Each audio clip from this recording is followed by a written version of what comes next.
les amis, salut à tous, j'espère que tout le monde va bien. En tout cas, moi ça va super. On se retrouve aujourd'hui pour une toute nouvelle vidéo dans laquelle je vous parle de mon atelier. Alors oui, je sais, ça fait 2 vidéos coup sur coup que je vous en parle, mais si j'ai décidé de vous en reparler aujourd'hui, pourquoi? Parce qu'en fait, je l'ai retapé ce petit atelier et franchement, vous allez voir, je suis pas peu fier du résultat. C'est parti, je vous montre ça tout de suite.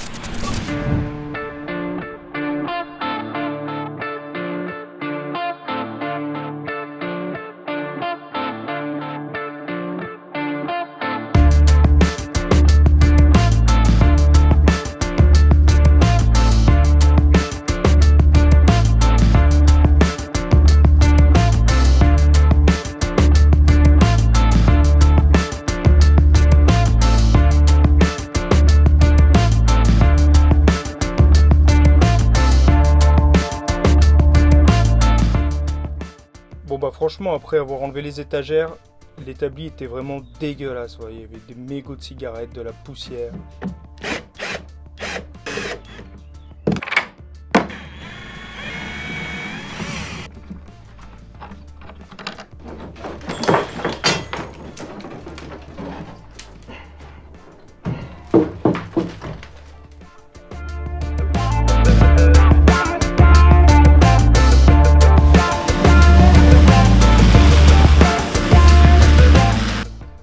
Hop, un petit coup de nettoyage, voilà la gueule de l'établi.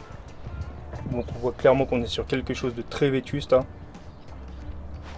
Avec du bois qui est très attaqué, vous voyez des traces de silicone ici, et même quelque chose qui a cramé là.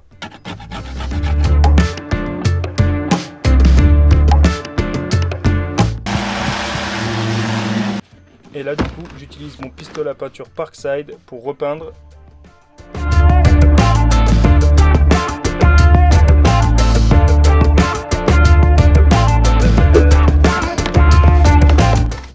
Un petit coup la notice parce que ça fait un moment que je ne l'ai pas utilisé. Voilà, on fait le mélange. Hop.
Bon voilà les amis, je me suis blessé. De toute façon, je suis incapable de bricoler sans me blesser moi.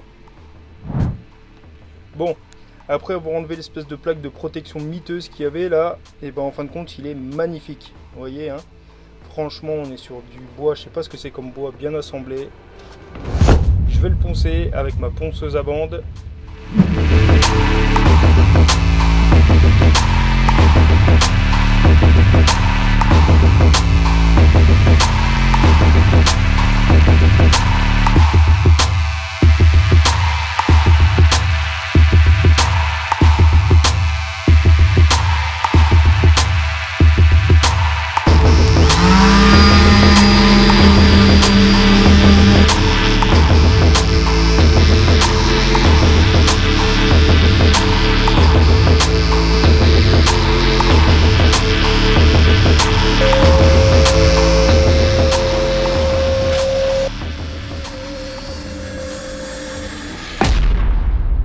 Et on va le lasurer un petit coup, histoire de le protéger pour mes différentes sessions de bricolage.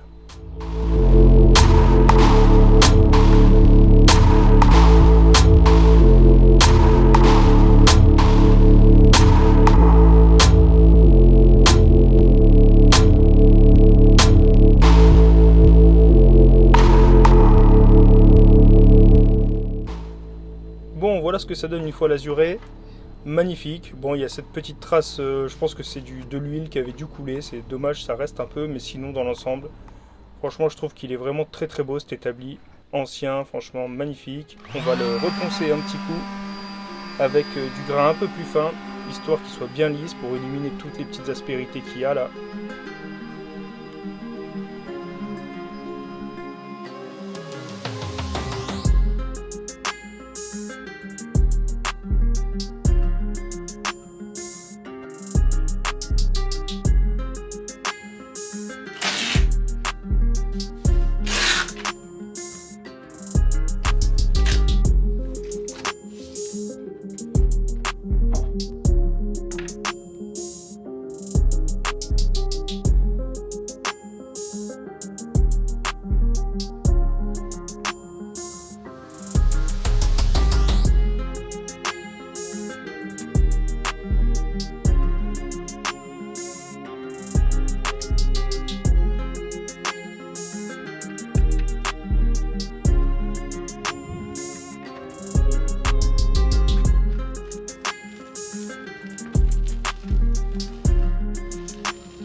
Les amis, je suis allé chez Lidl la dernière fois et j'ai trouvé ce petit set à tournevis très complet pour seulement 10 balles, donc franchement...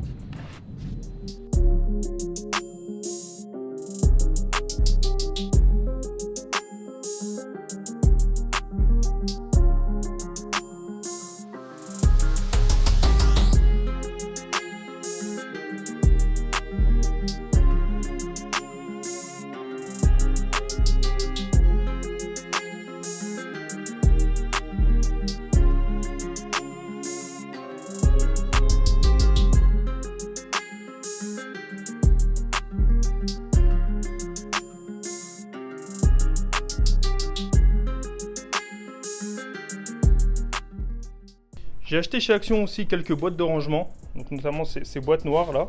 C'est pas mal franchement, bon bah je les ai pas encore toutes étiquetées. Vous voyez, j'en ai acheté une transparente que j'ai étiquetée pour le coup un jardin. Franchement ça permet d'optimiser la place quand on a... Bon, vous voyez, j'ai pas beaucoup de rangement avec cet atelier là, cet établi. Et bon voilà, c'est plutôt cool. Et puis j'en ai acheté 4, il y en a une ici, puis il y en a une autre juste là-bas où j'ai rangé tout ce qui est silicone, colle, produits d'entretien, tout ça. Il y a quelques cagettes aussi que j'ai retrouvées, c'est de la récup sain, entretien auto, puis tout le matériel pour le jacuzzi. En ce qui concerne le lavage auto, tout a été transféré sur cette étagère. C'est facilement accessible. En dessous, bah, il y a pas mal de machines, hein, notamment ma scie sauteuse, mon pistolet à peinture, un petit perfo, voilà. Voilà pour l'allure générale de l'atelier maintenant. Donc dites-moi ce que vous en pensez, vous. Moi, je suis assez content. Bon, encore une fois, ça va pas rester comme ça indéfiniment puisque à l'avenir, cette pièce, bah, ça sera l'extension du salon, donc l'atelier va dégager. On ne sait pas encore dans quelle pièce on va le mettre, donc c'est pour ça que je veux pas trop m'investir dans la rénovation de cet endroit, mais je veux quand même quelque chose d'ergonomique qui soit facile d'accès. Donc voilà, pour un moindre coût, j'en ai eu pour une 50aine d'euros en tout, je pense, pour la rénov. Donc franchement... Donc ça, c'est un petit support à tournevis que je me suis fabriqué, que je suis allé coller directement avec de la colle à bois. Voilà, j'ai découpé un simple morceau de bois, j'ai divisé pour avoir le même espacement, et puis j'ai fait quelques trous avec un fourré à bois. Voilà, rien de particulier, je l'ai peint. Et puis je peux ranger d'autres tournevis. Donc niveau tournevis, vous voyez, je suis assez fourni. Là, c'est les clés. Par contre, les clés, j'ai pas retrouvé toutes mes clés. J'ai pas toutes les tailles. Il va falloir que je retrouve celles que j'avais ou que je me refournisse d'autres. Bon, il manque quelques outils, hein, il n'y a pas tout. Mais l'essentiel est là, en tout cas. Ce dont je me sers le plus souvent est facilement accessible. Et finalement, c'est tout ce dont j'ai besoin. Et il y a ceci aussi, vous voyez. Alors ça, je savais pas où ranger mes douilles, je savais pas comment j'allais faire. Je me suis dit, est-ce qu'il va falloir que je fabrique une étagère? Et finalement, il y avait ces deux parties qui étaient déjà présentes sur l'atelier. Et en fin de compte, c'est aimanté. Tac, ouais. Franchement, hyper pratique. Simplement aimanté des deux côtés. Donc voilà, finalement, j'ai rien eu à faire. Le rangement était déjà présent. Voilà, j'avais acheté aussi ce jeu de douilles en grande surface. Puis là, je l'ai simplement vissé. Donc, je peux y accéder facilement. Bon, comme vous avez pu le constater, j'ai aussi acheté chez Action des luminaires. Notamment, j'ai acheté cette rampe à LED qui vient se raccorder au 220. Donc voilà, j'ai mis le petit raccord juste là. J'ai fait passer le fil et puis il est raccordé au 220 via une rallonge qui vient se brancher directement sur l'élec. Bon. Prochaine étape, ça va être de cacher un peu ces fils au fond là-bas. parce que bon là ça fait un peu dégueulasse. Mais voilà, je suis quand même assez content et en plus ils sont gérables avec cette petite télécommande, donc si je veux je peux balancer du rouge, du vert, voilà toutes les couleurs qu'on veut. On peut voilà, se faire un petit effet stromboscope. Moi j'aime pas trop, on peut le gérer en blanc, mais voilà, bleu, moi je trouve que c'est vraiment pas mal. Voilà, ça donne un petit côté bien sympa et une bonne petite ambiance qui est assez cool. On a aussi ce petit néon là, mais c'est des LED, hein. Voilà. Ce petit néon que j'ai scotché finalement avec du scotch double face juste ici et juste ici en haut. Voilà. Et le raccord, il a été fait à l'intérieur, le fil il passe à l'intérieur, vous allez voir. J'ai fait un petit trou à la cycloche là-bas. Il ressort derrière et puis il va se brancher avec l'autre sur une multi, sur le 220. Voilà.